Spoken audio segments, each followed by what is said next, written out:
Oke, di video berikut ini kita akan berkenalan dengan yang namanya tenses. Kalau di pertemuan sebelumnya kita sebenarnya sudah menggunakan salah satu tenses, yaitu present tense. Ketika kita menceritakan tentang kegiatan sehari-hari atau menceritakan tentang diri kita, tentang fakta, itu kita menggunakan present tense. Dalam bahasa Inggris, ketika sesuatu yang diceritakan itu berbeda waktunya atau uh, di mana kegiatan itu terjadi, apakah di masa lalu atau di masa depan, maka tensesnya itu juga berubah. Jadi tenses itu tergantung waktu. Jadi di sini ada past tense yang menceritakan masa lalu dan future tense itu menceritakan masa depan. Mengapa ini penting kita pelajari? Karena untuk menceritakan sesuatu yang rutin kita lakukan, rutin events, kita itu menggunakan present tense. Tapi ketika kita menceritakan yang sudah terjadi, walaupun itu rutin, tapi misalnya kita ceritakan yang terjadi tadi pagi, nah itu atau sudah lalu, maka itu menggunakan past tense. Atau ketika kegiatan rutin itu kita rencanakan untuk dilakukan, maka itu menjadi future tense. Yang membedakan bahasa Indonesia dan bahasa Inggris itu, kalau di bahasa Indonesia menceritakan sesuatu yang berhubungan dengan waktu itu kita cuma menggunakan keterangan waktu. Tapi kalau di bahasa Inggris, selain menggunakan keterangan waktu, juga ada perubahan bentuk kata kerjanya. Untuk keterangan waktu, kalau di masa lalu biasanya ada kata kemarin, ya. Kalau masa depan ada besok. Nah, ago ini artinya lalu. Jadi 2 days ago, 2 hari yang lalu. Last juga ini artinya lalu. Jadi last week, minggu lalu, bulan lalu. Kalau later itu kemudian, 2 hari kemudian. Kalau next ini uh, bisa juga kemudian, minggu atau depan kalau diartikan di sini, ya. Next week, minggu depan. Next month, bulan depan. Next year, tahun depan. Oke, bisa juga menggunakan keterangan waktu yang tidak sama dengan sekarang. Karena 2020 sekarang, maka 2019 itu sudah lewat. Ya, atau keterangan tahun yang terjadi. Oke, jadi keterangan waktu ini bisa menentukan. Kalau 2021 berarti ini pakai tenses future. Ya, penggunaannya nanti kita lihat ya di sini. Yang membedakan sebenarnya hanya perubahan kata kerja. Kalau kita untuk aktivitas, jadi dia tidak menggunakan to be, maka kalau awalnya kita menggunakan verb 1, maka untuk past ini kita lihat itu akan berubah jadi verb 2. Nah, sedangkan untuk future dari verb 1 itu tinggal ditambahkan will di depannya. Will plus verb 1 ini. Oke. Nah, sekarang coba kita lihat di sini, I measure, saya mengukur tekanan darah. Tapi kalau di kemarin, nah itu ada keterangan waktu misalnya I measure. Nah, ini artinya saya mengukurnya kemarin, ya. Kalau ini untuk kegiatan sehari-hari, mungkin everyday atau I usually untuk keterangan waktunya. Kalau di sini keterangan waktunya kita pakai yesterday atau last week, minggu lalu. Makanya kemarin kalau ada yang mengecek pakai ed di sini, berarti itu menunjukkan sesuatu yang sudah terjadi, bukan untuk menceritakan kegiatan rutin.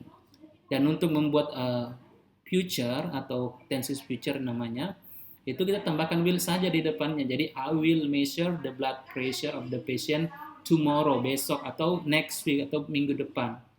Jadi sangat sederhana. Di sini bentuknya sama. Oke, kalau dia pakai I, ya.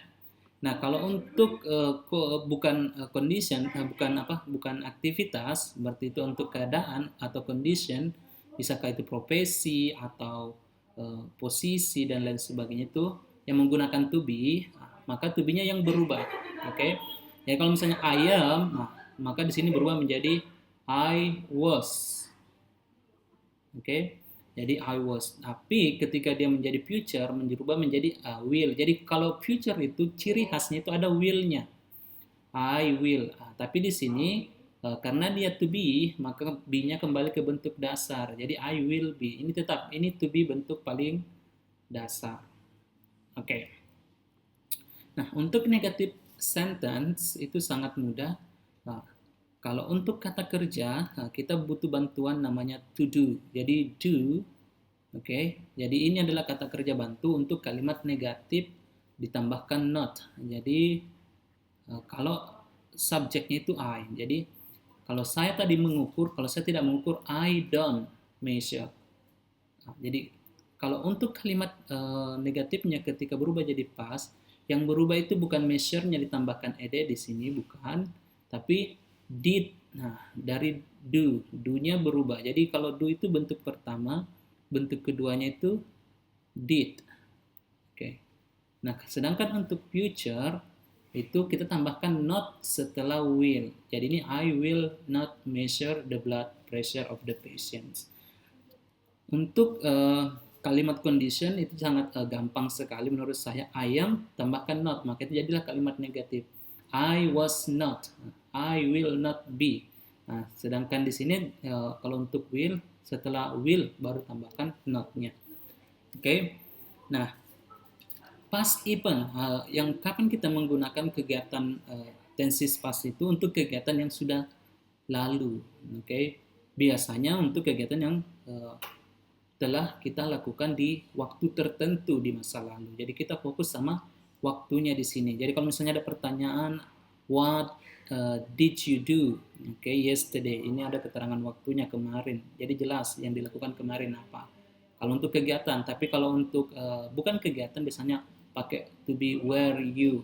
Oke, where were you? Di mana kamu? Sama dengan where are you? Tapi karena bentuk past, are berubah jadi where. Oke, contoh ini kalimat, contoh kalimat ya. Yesterday, kemarin ada keterangan waktunya. 2 days ago, last week, I were. Jadi kan maksudnya I am. Diganti, oh ini bukan I were, I was. Ya, I was in the public health center. I gave information about family planning to pregnant woman. Jadi sini give berubah menjadi bentuk kedua, gave. Ya, sama tadi ini to be I am berubah menjadi was. Ini salah ketik di sini ya.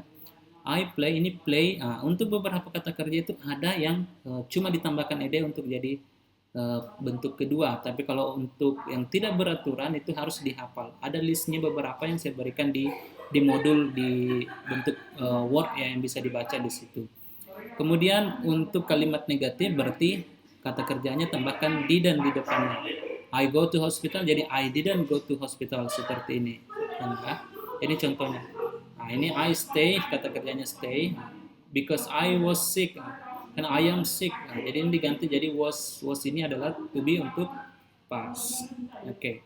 Nah, untuk future events biasanya itu untuk apa yang dilakukan, apa yang kita mau lakukan besok, for example. Contohnya atau minggu depan. Nah, itu kita pakai keterangan waktu dan pertanyaannya ada will-nya di situ. What will, ini double lagi nih. What will you do atau where will you be? Kalau pertanyaannya where, di mana kamu akan berada besok? Mau ke kemana besok atau mau lakukan apa besok? Nah, untuk contohnya pasti kita gunakan keterangan waktu juga boleh. Di sini next week, later, tomorrow ini sudah dijelaskan. I will be in the public health center. Ini sama kalimatnya, cuma ini versi future-nya. Jadi tadi kalau gave, ya, itu berubah menjadi will give, ya. Jadi will ditambahkan di depan kata kerja semua. Kalau dia tidak ada kata kerja, berarti dia to be, maka to be-nya diganti menjadi be semua, kemudian will di depannya seperti ini. Will be really tired. Okay. I will go to the hospital because I will help the doctor. I will not stay at home and I will not only, kalau negatifnya tambahkan not-nya saja di sini. I will not only sleep all day. Oke, jadi apapun kegiatan itu kita perlu melihat tensesnya. Jadi kalau tenses itu adalah waktu. Jadi ketika waktunya di masa lalu, maka kita gunakan past. Ingat past berarti ingat verb 2, kata kerja bentuk kedua. Ini memang harus dihafal, banyak-banyak dipelajari supaya banyak-banyak membuat kalimat dalam bentuk past itu akan terbiasa juga. Sedangkan untuk yang di future, kata kuncinya itu kalau ada will-nya. Oke. Tapi will ini ingat harus kembali ke bentuk dasar. Jadi kalau to be-nya kembali menjadi be. Tapi kalau kata kerja apapun itu, walaupun dia pakai orang ketiga tunggal seperti she, di sini tetap kembali ke bentuk pertama. Kata kerja bentuk pertama. Oke, itu saja penjelasannya. Jika ada yang kurang jelas silakan tanyakan di grup WhatsApp kita. Saya Mr. Ismail, sampai jumpa di video selanjutnya.